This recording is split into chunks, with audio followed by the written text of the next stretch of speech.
Greetings, Zimbabwe, Africa, and the world. Welcome to In Conversation with Trevor, brought to you by Titan Law.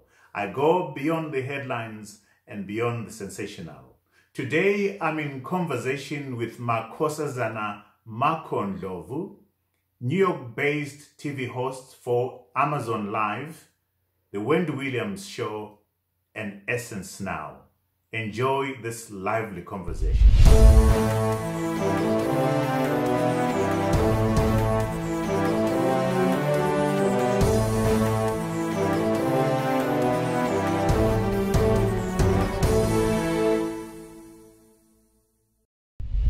Makho Ndlovu, welcome to In Conversation with Trevor. You have no idea how I'm excited to have you on this show. Welcome to the show. Thank you so much. I am equally as excited. When I got your email, I was like, what? Is this the right email? Is he looking for the right person? So I'm very, very excited. Thank you so much for the opportunity. So, Makho, you are based in New York. You are TV host for Amazon Live, The Wendy Williams Show, Essence, and a number of things. And your career sort of sets off with Russell Simmons, making this break that's been life-changing for you. Describe to us that moment and that opportunity that made this huge breakthrough for you. Wow. I mean, that was truly, like you said, a life-changing opportunity. So Russell Simmons owned this company called Global Grind, and he decided to have, or his team, to have a competition to find the next great celebrity video correspondent. And at the time I was working at Sony, I was a project manager. I was so unfulfilled in my job. I was so unhappy. I was just looking for a way out. And my coworkers, my friends knew that. So one of them suggested, hey, Makho, why don't you join this competition? And I was like, sure. I didn't think I was going to win. And so fast forward to entering the competition, just throwing my name out there, throwing my very first demo reel, interviewing people, being very green in the eyes, but just being super excited to do it. And then making it through the rounds and getting selected by Russell Simmons and his crew. It was amazing. It was life-changing. Probably one of the most amazing moments of my life. Wow, what a story. You were born in Zimbabwe. I was. And you left Zimbabwe when you're 9 years old. Do you have any recollection of your formative years in Zimbabwe at all? Absolutely. I remember so much about growing up. Probably, again, my best memories are from home. And it was amazing to me, by the way, coming to America, coming to Brooklyn, New York specifically, and getting all these questions like, oh, wow, you speak English so well. Oh, wow, you wear great clothes. I'm like, do you know where I come from? Like, Bulawayo in the 90s was popping, okay? Right. In Patternest. I went to Coquelin. My grandfather drove me to school every day. On the weekends, I'd go see my grandmother in Kulumane. Like, I had a really well-rounded childhood. And as a matter of fact, my husband and I go to Zim pretty much every year just to go visit friends and family. Like, that's where I vacation. Zim and South Africa are so, so close to my heart, very near and dear to me. And those memories are really so fresh in my mind. Like, I can go in Bulawayo and go get sausage and chips in town. I remember that. I can walk to Rainbow Towers. I know where that is. I can go to Renkini. Like, I know my way around the Bulawayo. So where exactly in Bulawayo were you born? Which hospital or which clinic? Do you remember? That's a really good question. I have to ask my mom. I don't remember. I put you on the spot right there. You need to find out from mom. Yes. Talk to me about this. Do you find that being Zimbabwean, has it helped your career, or does it hurt your career? 100% helped my career. What I've discovered is that being Zimbabwean, being African is a superpower.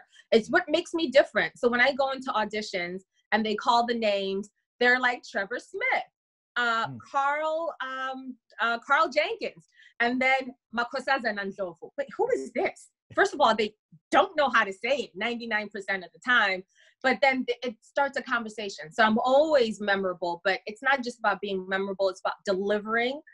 So it helps me, it makes me different from everybody else. And then I come in there and I do my thing. And sometimes I land the gig and sometimes I not, but that's the nature of the business. When did you first discover, Makho, that you you loved entertainment, that you loved being on the red carpet, as it were. When did you Yeah. first discover your love for entertainment? To be honest, I've always loved entertainment. I remember, again, growing up in Zim, watching the Dolly Parton show, Falcon Crest, Law and Order. I used to just love watching television, but I never thought that I would work in television. And just growing up, I was obsessed with magazines. I was always obsessed with celebrities, finding out what they're doing. I think a part of it also was moving from home, coming to America, and just getting lost in the world of celebrity and a form of escapism. So it always felt like it was something that just was always there my entire life. But it really wasn't until I got to college that I realized, wait, you can actually work in the music industry. When I saw some of my peers starting to get jobs at Sony, working in digital, working with the biggest artists. And I was like, wait, I could do this as well. So that's what really prompted me to move to New York and really pursue my passion. But working on the red carpet, that came way later because like everybody else, you suffer from self-confidence. Am I good enough? Do I have what it takes? It's so competitive. There's so many people in this industry. Can I really do it? But I think once I got laid off from my job at Sony, it was like, let's reset. Let's start this thing over and let's really try and go for it. What's the worst that could happen? The door closes, find something else. So tell me, so you get laid off at Sony. How was that? What is it was amazing. It was amazing. You ever meet somebody who did not want the job they had? That was you? That was me. So what I learned at Sony was working through corporate America, holding meetings, giving presentations, being able to talk to senior management. All of that was really, really helpful, but it was a very boring job, right? I saw a lot of my peers that I went to college with, they were thriving. They were moving up within the ranks. They were all about getting titles. But for me, I felt so unfulfilled. So I started my blog. So when the whole Russell Simmons thing came, my coworkers that knew that I was interested in really pursuing a career in entertainment, but was afraid of going for it, they came to me with that idea. So when I got laid off, it was like, all right, it was scary. I'm in New York City. It's expensive to live here, but I also had side gigs. I was modeling. I was doing stuff on the side, but I just really threw myself into my career. So the fear kind of dissipated once I started working. And tell us now in terms of what does a day look like for you? How does it start? And how do you run through the day and how does it eventually end? Take us through the day. Are we talking pre-corona or corona time? Well, pre-corona. Well, let's do this. Corona time. Let's do this, Makho. What effect has corona had on your work right now? In terms of where you are right now, what effect has it had on you? A huge, colossal effect. I remember I was talking to one of my producers and I was telling her, I was like, I'm not so worried about this. I don't know why everyone is freaking out. And this was like after we got back from Zim, end of January, early February. I really didn't think that it was going to have the impact that it did. Let's fast forward to March, just a month later, and then things hit the fan, okay? So all of my jobs have pretty much stopped. Going into the studio, I haven't been into Manhattan. I live in Brooklyn, in the island of Manhattan. I have not been into Manhattan since the end of February, since early March. And that it's like mid-May. That must hurt. Absolutely, it hurts my pockets even more, yeah. It hurts my pockets even more, but I'll be honest. So when I was working at Amazon, and I still do, I've saved a lot, right? Because I realized that it's actually one of the lessons that my uncle taught me, my uncle Ethan. He says, when you're working really hard and you're saving money, that's not the time to spend money. So when you are earning money and you're in your season, there's different seasons in your life. And when you are in that season where money is coming in, don't spend it all. The temptation may be there, but you never know when a rainy day may occur. And this rainy day is colossal. So yes, it's definitely impacted my pockets, but I'll be honest, I live with of course, my husband. So it helps to have a 2-income household. I'm not sure how I would manage on my own in this corona epidemic. You're hanging in there. Yeah, absolutely. And that's I see, I follow you on Instagram. I see from time to time you dress up, but you have nowhere to go. Talk to me about that. Yeah. Dress up with nowhere to go. Now that was a drag. No, but that's true. I think when you live in New York City and you go through what we have been through, it is really traumatic, right? I think about I was telling you earlier before we started taping about the process that we go through every time we leave the house. We have a mask on. We're wearing the clothing that you wear outside is not the clothing you wear in the house. You spray yourself down. You wipe down all the food that you bring in your house. You try to stay away from strangers that don't have masks on. And you're just judging everyone like, do they have corona? Do they have corona? You don't even feel safe leaving your house. And it's traumatic. And there's something simple and that gives me pleasure about just dressing up and just feeling good. Yes, I have nowhere to go. I can't leave the perimeter of my apartment, but it just makes me feel happy. So you just try to find the little things that make you happy and try to just pass the time until we can go back and resume our normal lives. Tell me, a lot of people say this has been a moment of reflection. And the lockdown worldwide has been a moment of reflection, a moment of pressing the reset button.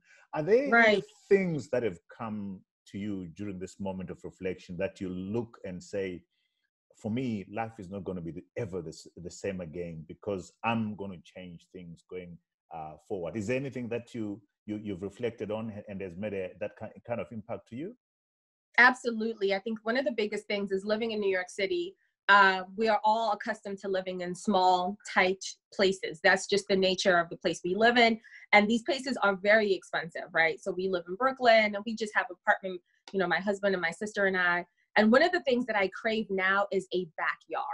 Just having space is so important to me because when you are just going through the motions, my schedule pre-corona was so busy. I was doing Wendy, I'm doing Amazon sometimes on the same day. And just coming home is just a place to lay your head and just to rest, right? So from a very practical perspective, having a car, having space is so important to me. Being able to drive to a grocery store when they don't have the Lysol wipes to wipe your items down, and being able to drive out to Queens or being able to drive out to Long Island. Those are small luxuries that are so important when you're faced with a situation like this. But from a bigger perspective, one of the things that is really pressing on my mind is how do I own my own content? How do I sort of build upon my legacy? It's great to work for Wendy. It's great to work for all these corporations, but God forbid they don't come back on air. What does that mean for me? What do I have that can now become a form of currency that I can make money with? So I'm grappling with that idea, playing around with a few ideas, and we'll see how it turns out. So you're really having a moment to engage and reflect on those big issues in terms of your career and your legacy during this quiet moment. 100%. And losing so many people, when you hear 875 people died or 899 people died, those aren't numbers that we take lightly because we live in New York. We realize that those are could be me. It could be the person who just served me at the grocery store. It's like, what do I want my legacy to be if that were me? Like if I knew, of course we all know that we're going to go one day, but it just hits you in the face a lot quicker when you hear it and you see it every single day and you're confronted with it and you're like, all right, I really have to make something of myself. And of course, being from home and having the opportunities that I have here in America, I never want to take them for granted. I want to take every opportunity that I can. And right now I'm really in the phase of building my own kind of like corporation, my own production company, my own content. That's the phase that I'm in. Let's go back to pre-COVID days. What would be a day like under normal circumstances for Makho, starting in the morning and until the evening? What does the day look like? Okay, so the day would start with my husband and I are late sleepers. We love watching our our TV shows on our devices. Right. So waking up in the morning, I'm tired, but I have to go to work. So wake up probably around 7:30, get on the subway, go to work. Depends on the day, but some days if I have a double day, if I'm shooting at Wendy, they actually send a car to come get me. So I go to the Wendy show, film that segment, and then I have to be at Amazon within the hour. The studios are really close to one another, and I just walk over. I don't even take a car over because of traffic. And then I just walk over to Amazon, shoot that. Some days we have half days, some days we have full days. So it just depends on the day. And then after that, I'm pretty much done. And usually I have meetings. I have friends that come in from out of town, out of the country all the time. Different people I'm trying to network with, or if I have errands that I need to run, and then I come home and prep for the next day. So looking back, I mean, Of all the things that you've done, Makho, what's the Yeah. thing that you are most proud of at this particular moment when you look back? Oh, wow. There's been so many big moments. Are we talking about career-wise? Yes, career-wise. Let's look Yeah. at your entire life. What's the thing that you Yeah. look back and you're like, wow, my life There's is... so many big moments. Let's go many through big them. Let's go through maybe the top three. Okay, so top three. I will start with Essence Now. Being the host of Essence Now was incredible. I really think that helped to catapult my career into a different stratosphere, right? Like when they announced that I was going to be the host after auditioning and after waiting for many, many months, that was truly life-changing. I mean, we all grew up with Essence magazine, particularly Black women. That's sort of our Bible in fashion, relationships, everything. So being sort of put on as the face of the magazine and interviewing all these amazing people, that was a dream come true. Number two, working for Wendy Williams, or working with the Wendy Show. I'll be honest with you, I was nervous. I actually, when one of the producers who works at Amazon recommended me for the gig at Wendy, and I've been following her my whole career, this Black woman who is dominating this media empire. Like when you go to the Wendy Williams studios, she runs everything. Her name is on everything. And she is running this entire corporation. So I really look up to her. She's one of my role models. And I was initially intimidated by her because she's one of those people that'll let you know if she likes you or not. And you're on live television, right? So there is no moment to be like, hey, can we do it over again? I really didn't like that take. And I knew that a lot of my friends and family and everybody watches the show. So that was definitely a career highlight, just to conquer it. On a personal level, it felt like, don't be so scared. Like, just go for it. If you really want it, just go for it. So that really helped to kind of reinforce that to me. Third, at Amazon. So Amazon is a different kind of job. It's not necessarily entertainment based. I'm selling products. I can sell a ring light. I can sell you the shirt that you're wearing. I sell headphones. So that's working a different part of my brain and understanding the psychology behind people buying. They're already on the site. So my job is not to try to push the product to them, but it's just to explain how this product can make their life better. And understanding that with each and every single product that I may not use is always a challenge, but I'm up for the challenge. So those are the three jobs that really, I think, changed my career. Talk to me. I hear you talking about fear and audition. And talk to me how, I mean, that must be very, stressful. Your adrenaline is pumping, the fear, am I going to make it? Am I not going to make it? What makes you go over those hurdles? Talk to me about that. So my husband always laughs at me. Carl always says that I'm encouraged or I'm moved by negative reinforcement. I love a good challenge. So fear will not win. I will not let fear win. I am always nervous before I go towards an audience. So like, I was even thinking about our interview. I was so nervous last night. I was like, oh my God, what are we going to talk about? What if I make a fool of myself? But I was like, you know what? I've said yes to it. I'm going to commit to it. I'm going to do it. So fear is always a constant thing. I realize that it's something that I grapple with. And I think a lot of us do, but we're not always honest. Some of us handle it better than others. But like I told you earlier, I think being from Zimbabwe and being from Bulawayo, I always think about that little girl who was going to school in Coquitlam. I think about my grandparents and how proud they are of me. I can't let them down. So in this moment, I always have to think it's bigger than me. I'm representing this entire legacy. I have my ancestors, I have my grandparents, I have my relatives. I'm not going to let fear stop me from where I need to go. When you look at your life now, Makho, is this the life that you dreamed of when you were growing up in Bulawayo? Definitely not when I was growing up in Bulawayo. Because listen, I left Bulawayo when I was 9. I didn't know what the world was. My world was my family and my grandparents. But is it the life that I dreamt of as a young adult? Absolutely. I wish I could bring my husband into the frame right now. He's busy typing away on his computer. But I tell him this every single day. I would tell him every day when I would go to work, I'd be like, sweetie, I am so lucky. I am so lucky to be living the life of my dreams. By no means does this mean that I've achieved everything that I want to. Absolutely not. There's still so many auditions that I go for and I get told no, or maybe the time is not right, big gigs that I just wish I could get. And I know that they would elevate my career, but I am happy to be working. To be on TV is not a small feat, right? It's super competitive.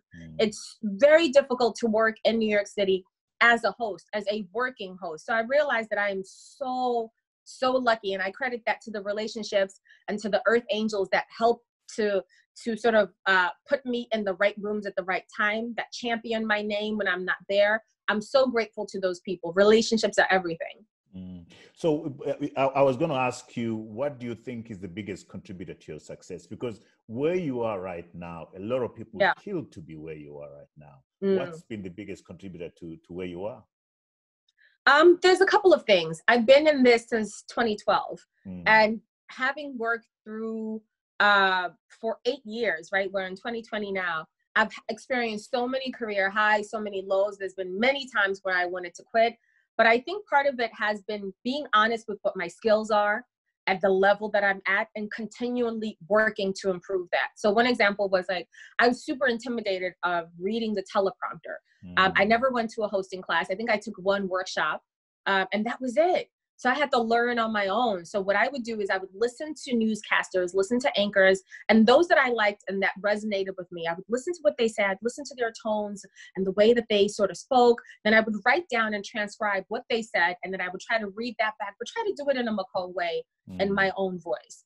So working on my skill set has been really important for me to just constantly elevate and try to grow. But relationships. I think being a nice person is so undervalued in this industry. I've worked being around celebrities that we all love and admire and are so excited to meet and be in their company, and then they're just the biggest jerks ever, right?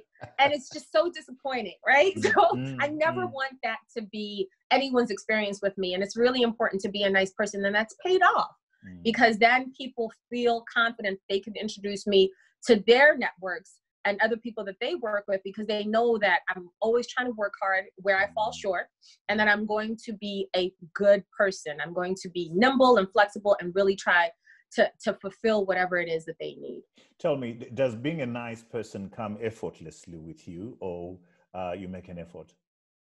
Oh, that's a good question. Depends, right? I think generally speaking, when I'm at work, being a nice person comes effortlessly. But I think at home, you're a little bit more relaxed. So you're just like, listen, if I don't like something, I'm gonna tell you right now. I don't like that. And that's not how we're gonna do it. But it's not necessarily in a spirit of being mean, but there's just a different way that you relate to the closest people that are in your lives and that you see that aren't work relationships. So it's something that I think comes easy at work, but at home, I think I'm a little bit more relaxed. Talk to me about, I heard just now, you're talking about, you've had moments when you've been down and you wanted to quit, you wanted to walk away. So talk to me about those moments. What would have happened? What are the things that make Makho want to walk away and get at this bottom place, as it were? Yeah. So rejection, I've learned to deal with. It stings, it sucks. And in our business, it's really hurtful because they're rejecting you. You may not be right for the job, or they don't like your personality. They don't like the way you speak. So I've sort of learned to deal with that, because I realized everything is not for everybody. But where it really hurts, honestly, is my money. Right? So those have been times where I've wanted to walk away. So in the very beginning stages, after Global Grind, I started providing content to TV stations in South Africa, because I was like, they have a really decent market. And instead of flying people out, just use me. I'm here in New York. These press junkets, these celebrities, they're all here in New York. So just use me to do that. And it started out great, but getting the money was really hard. So I would bill them a certain rate, and then they'd be like, well, that's a bit too much. Can we kind of pay you this rate? And I'm like, no, that's not what we're going to do. Or I would just wait 6 months to get a payment. And I can't look like that. My rent doesn't work that way. My cell phone bill, just the basics. I'm not talking about, extravagant shopping, just the basics. So that made me want to quit, because I just, it didn't feel like my work was being appreciated, right? I'm putting in all this work, and the clients, top clients in South Africa that you see paying their other hosts, or, taking care of their talent, or landing these amazing campaigns where the advertising revenue is coming in, but they're trying to shortchange you, and you're just a little guy or little girl in all this. It really was disappointing. So that's why it was so pivotal for me when I got the Essence Now gig, because I was about to quit. I remember distinctly the day I had gone to apply for a job as a hostess at a restaurant, just welcoming people in, being able to seat them wherever they need to be seated. And they told me, actually, we're not hiring for the hostess gig. We're looking for a person to scoop up ice cream. Would you be down to do that? I was like, absolutely, I'll do it. Because I was at that point. I was really at a low point. There was no money that was coming in. And then I got the call later on that afternoon that I had landed the job at Essence Now. So that was really life-changing for me. Mm. What takes you through those moments, those low moments, Makho? I mean, walking into place and they say, you got to work on the ice cream thing. Yeah. That must be humbling. I mean, what makes you overcome that? Yeah. But also it's humbling, but I'm not afraid of a job, right? Okay. I'll do whatever I need to do to put food on the table. I've worked a variety of jobs, so many jobs. There's no shame at all in taking a job so you can put food on the table. But what keeps me going through those moments, I think, definitely my husband. He's such a strong support system, even though I knew that, listen, I might have to change career paths. He's always been encouraging. And that to me is really important when you're looking for a significant other. They have to understand that life happens, and being encouraging and pushing your partner forward is super duper important. And that was really, truly my saving grace. And I'm talking about from all facets, from a financial, from a spiritual, from just even helping me like, listen, I've laid out these things. This is what we need to do.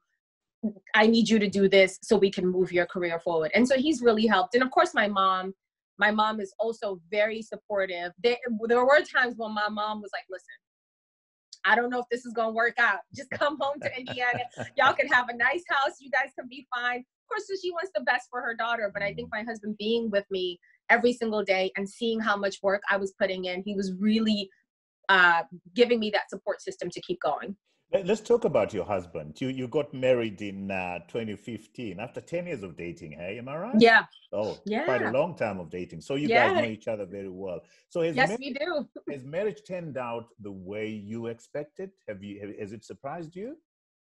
It has actually exceeded my expectations. Awesome. I think we've been through a lot in the time that we've been married and that we've been dating. We've accelerated our relationships in areas that, you know, it may take people 5 years to go through something. We went through all of that in the first year or two, right? And so it really has exceeded my expectations. But I think I credit that to the type of person that he is. He's very understanding. He's very caring. He's a loving partner. So he's lucky to have me. Let's be very clear about that. While I'm saying all these nice things about him, right. But I'm lucky to have him. Does that mean then that you are watching gospel shows with him? That's so funny. It's do we watch gospel shows? No, he watches his own gospel shows. So that was a trick from him to thing. Get you, eh? By watching gospel shows, was we doing stuff. Eh? Yes. That's why I was laughing at that. Again, that's just the type of person that he is. While everyone is chasing after this girl, like, who is this Makho girl in Indiana? You know, everybody's trying to get with her. And he's like, yeah, I guess. I'm going to go in here and watch my Rebecca Malope gospel show. I can't even be bothered.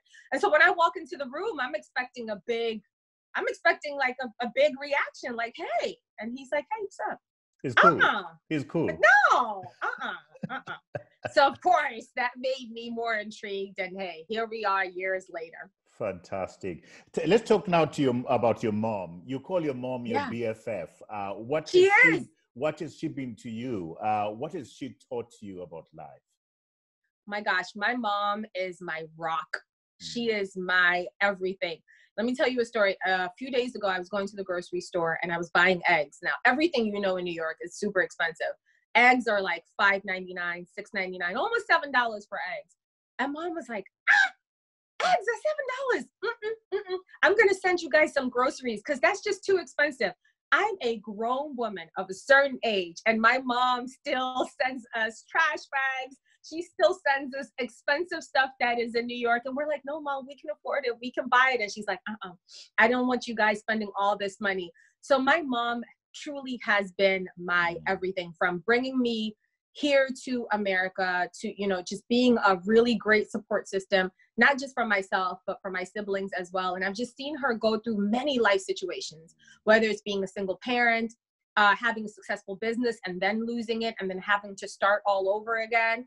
I've just seen her go through so many trials and tribulations and bounce back up that it really gives me a lot of encouragement. And it makes me see that, like, I'm so powerful, much more powerful than I realized.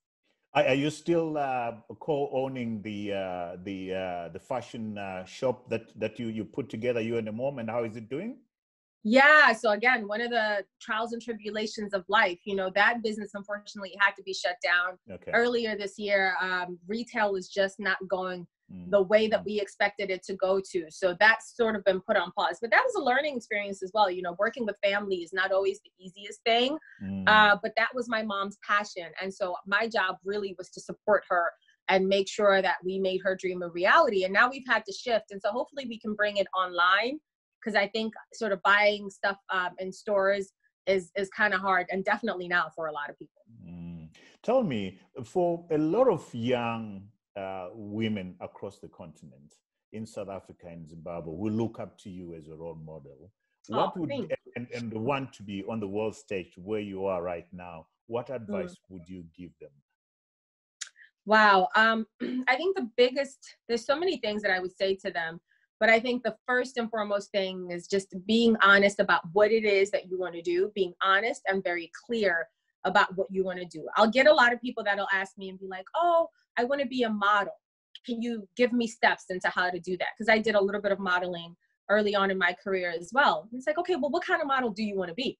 Do you want to do print? Do you want to do runway? You want to do catalog? Like, what do you want to do? So be very clear in what it is that you want to do, and then work at it. I think a lot of young people sort of love to see the dream, and you see Makho 8 years into her career, but you don't see all of the 8 years of trials of tribulations of, you know, not getting payment and not getting the job. And you see these career pivotal moments, but you don't see the full journey. So I would say do the work that is necessary once you identify exactly what it is that you want to do, and just be a good person. I think that's really, really important. So when people need to advocate and vouch for you and say, listen, I know Trevor can do the job and he's not going to embarrass me while he's there, they know that they can throw your name in the ring. So, but the most important thing is do the work.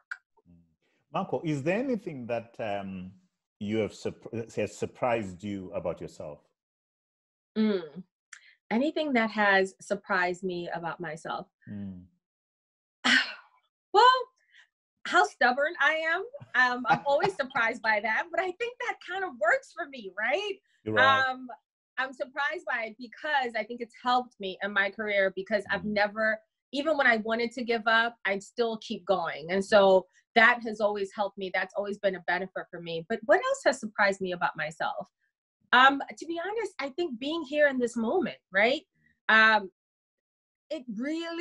There was, again, some really dark days. It was really, really tough. And so when I would tell my husband, I'm so grateful to be working, I meant that from the depths of my soul. The fact that I have actually been able to achieve and be on national TV, that was one of the things I said to myself for 2019. I said, for 2019, I've been doing a lot of digital work. And yes, some of the work that I did on People TV is syndicated on national TV, but I want to be regular on a national TV platform.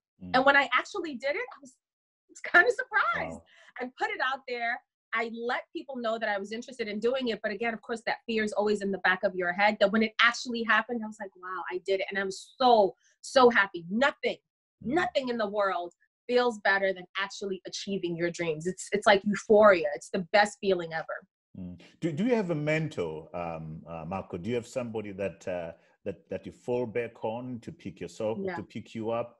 Do you have a mentor, and are you in a position to share who that is? Absolutely. I think starting out, there were Black women that I looked to that are in the media space that I reached out to and try to build mentorship relationships with.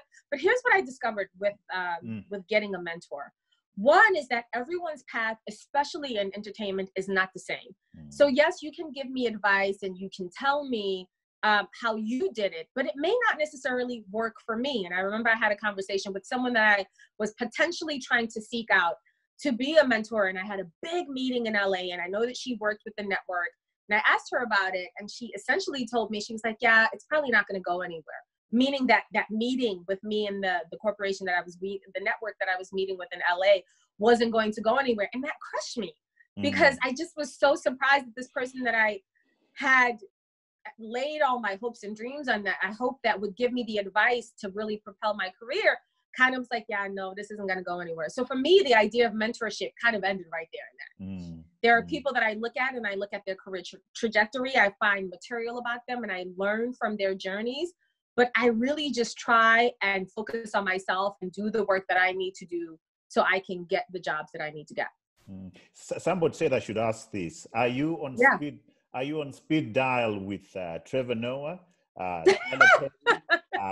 Winfrey, Danai Gurira, Lupita Nyong'o? I mean, what a life you're leading. I mean, I would do anything where you are right now. Tell me about that speed dial of yours.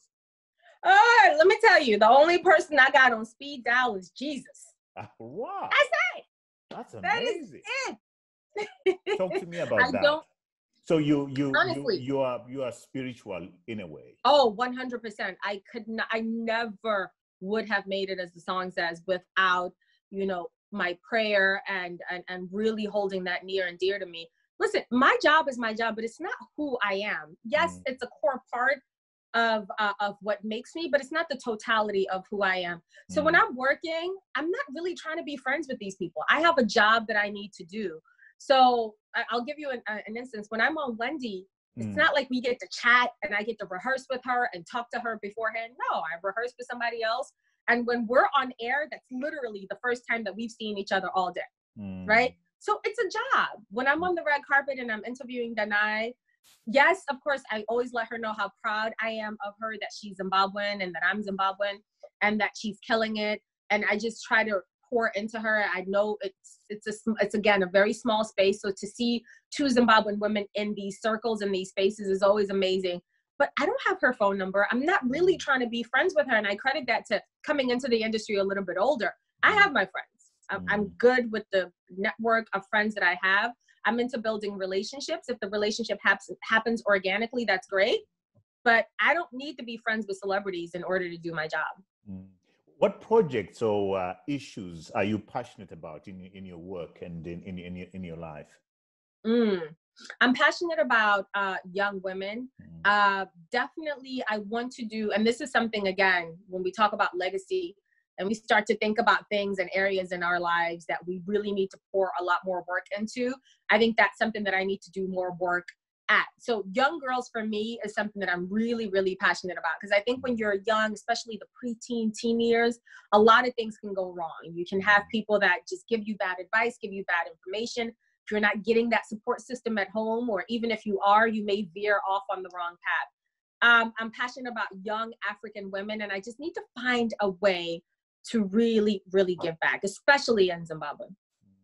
Being a public figure like you, how do you deal with social media trolling and hateration? Okay, there's a lovely button called the block button.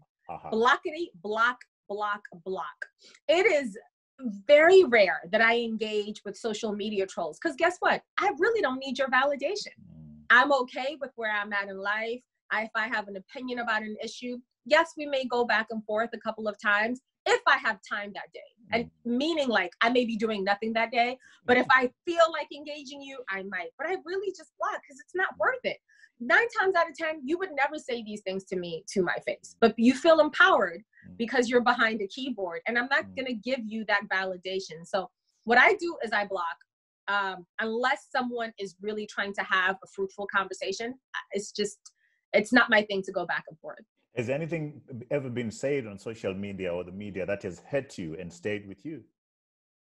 So one time I did an interview for Essence Now, and I had just gotten out the hospital. So I know a lot of Black women, a lot of us face issues with fibroids. I had fibroid surgery, and my fibroids were so huge. They were about 7 pounds. And so I had complications. I was in the hospital for about a week and a half. That was also another just really life-changing experience. And I got out of the hospital. I was so eager to go back to work. And I did my first interview, and it's with this rapper named Roxanne Shante. She was sort of a young pioneer in her field. And we had the interview. And I guess in the interview, because I wasn't 100% there were times where I would sort of interject while she was talking. I was trying to liven up the interview. She had a very mellow personality, very chill personality. And as you can tell, I have a lot of energy. So again, learning to balance those different energies in that interview was tricky. And especially more so when you're still recovering from being in the hospital. So they put up the interview on the YouTube page, and man, those comments were brutal. Oh my God, people tore into me.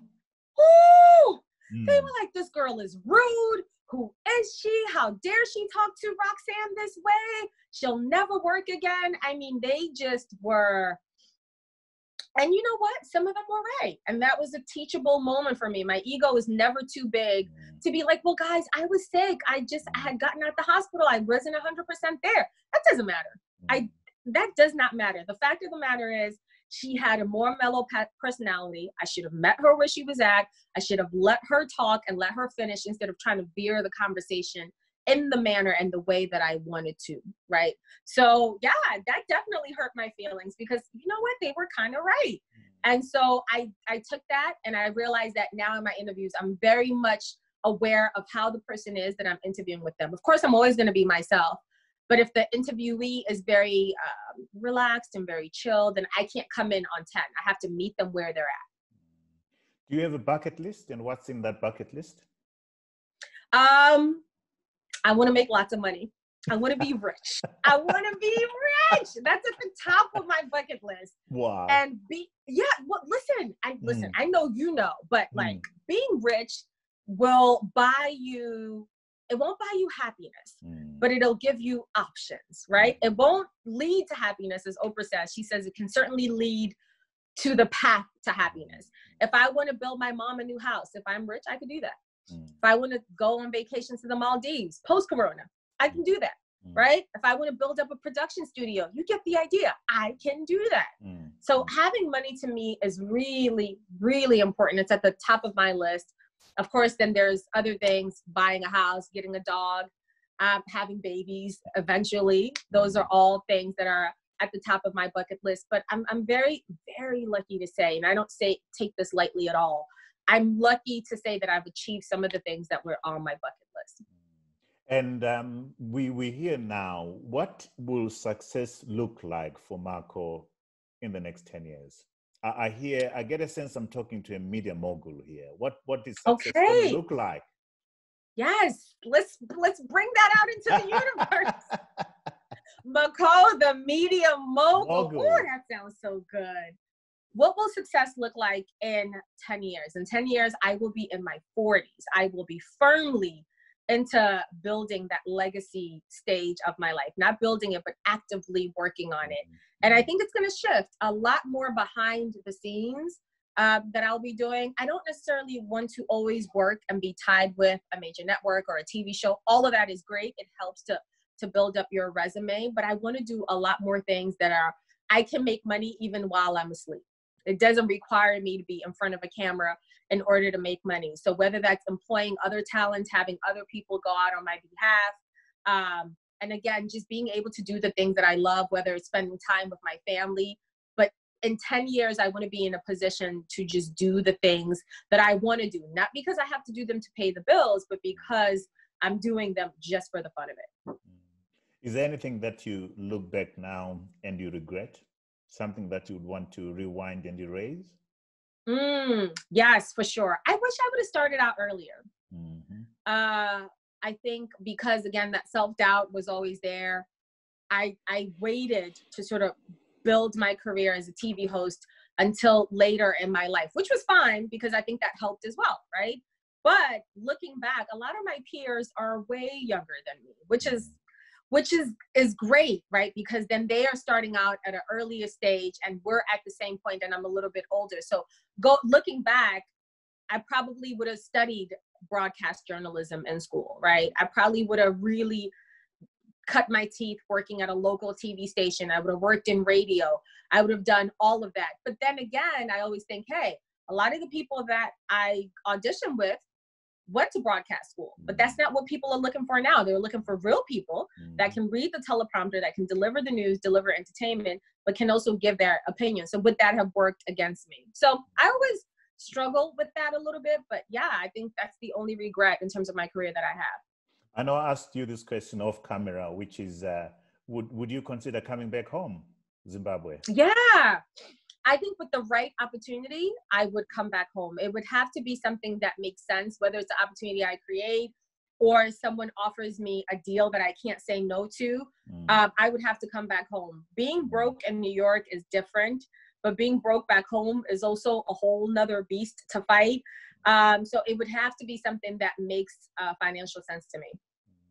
Makho, our viewers who are on the continent and all across the world in the diaspora, they love reading books, and this is perhaps their favorite section of the show. Are you a book reader? Is there any book that you've read that you'd want to recommend to our viewers all across the world? There's two books that I would recommend. Sure. The first one that I just read, so much fun. I enjoyed this book so much. It was just a quick read. I really loved it. It's Terry McMillan's new book. Of course, she's the author of Waiting to Exhale. And she has a new book called It's Not All Downhill From Here. I loved it so much. It was about women in their 60s and the trials and tribulations that they're going through, dealing with death, reinventing themselves at a later stage in their lives. I love the theme of constantly reinventing regardless of where you are in your life. So that's a fun book that I think everyone should read for the fun of it. Michelle Obama's book was incredible. Becoming is such a good book. Oh, it's your favorite book? Oh, absolutely. Yeah. Have you watched her documentary on Netflix? No, I haven't. You have to watch it. My mom watched it. I recommended it to her, and then I just bought her the Obama book. And then the last book is The Secret. I loved reading that book about really controlling your mind, listening to that inner voice, and really attracting the things that you want in your life. I know some people may look at it as just hogwash and be like, I can't sit here and just attract things that I want into my life, but that's absolutely not true. Remember what I told you at the very beginning of this, so towards the middle, that at the top of last year, I said to myself, I want to be on national TV. I want to be on national TV. And because that was embedded into my mind, it was something that I was actively working towards, but also subconsciously working towards. And it really, came true. So the power of really writing down what you want to do, actively working on what you want to do, that will change your life. So if you have not read The Secret, please do. Fantastic. Makhosazana, I love that name. Makhosazana. Thank you. Makho Ndlovu, thank you so much for coming on to In Conversation. Your career is a career that I know a lot of people in South Africa, in Zimbabwe are watching. You are inspiring a lot of young women who want to follow after your steps. So we wish you all the best. And we pray that you become the media mogul that you want to be and you become rich. So thank you so much for coming onto the show. Allow me, Makho, to tend to our viewers all across the world, on the continent in Africa and in the diaspora who follow this show. Thank you for watching this show. Remember, In Conversation with Trevor is a weekly show. To ensure that you don't miss out on any of these exciting conversations, please click this subscribe button and you get an alert every time we have a new show. So thank you for watching. Until next time, cheers.